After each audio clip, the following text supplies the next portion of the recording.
Et vous ne décidez pas pour je ne sais quand, vous décidez pour tout de suite, car si l'Union populaire l'emporte, il y aura le même jour le décret sur l'augmentation du SMIC à 1 400 € net et le décret sur le blocage des prix. Car ces deux décisions ne dépendent que d'un décret. Il n'y a pas besoin de voter une loi pour cela. Un décret, c'est un texte. Et comptez sur moi pour l'écrire rapidement. Un texte et une signature, la mienne. Je le ferai, séance tenante, si vous le décidez.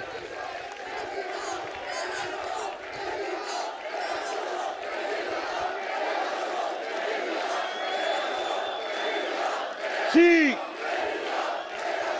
nous ne le faisons pas nous-mêmes, ah écoutez, il faut que ça vous passe. Arrêtez de crier mon nom. Je sais qui je suis, il n'y a pas besoin de me le dire. Criez Union populaire, Union populaire, Union populaire, Union. Et voilà.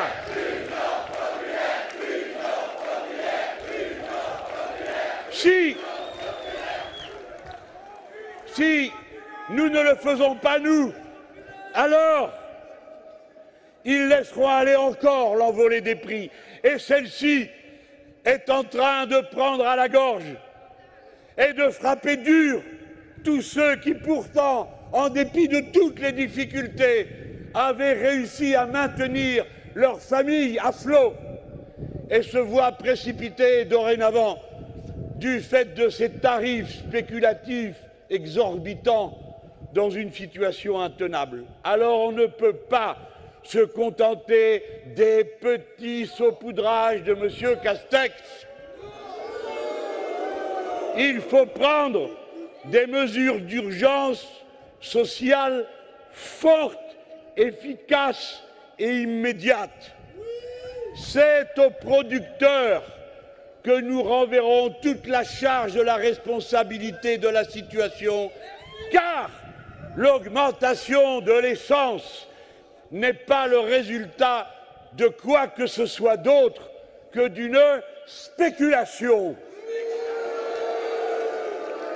Et si les très intelligents qui ont inventé cette idiotie qui s'appelle le prix de gros pour l'électricité en Europe, qui fait que, quelles que soient les conditions dans lesquelles nous produisons de l'électricité en France, en définitive, nous la payons parce qu'il y a un prix de gros au prix de l'usine qui coûte le plus cher, qui fonctionne au gaz ou au charbon, je ne sais où en Allemagne. Alors, si ceux qui ont été capables d'imaginer qu'il fallait faire un prix de gros pour pouvoir spéculer et combiner et demander à EDF de vendre à perte à des soi-disant fournisseurs qui ne font que faire signer des contrats et ne produisent pas un kilowattheure, si ceux qui ont inventé tout ça, comment se fait-il, eux qui se réunissent et ont fait ripaille à Versailles, le lieu où étaient autrefois nos rois que nous avons chassés, les voici revenus par la fenêtre.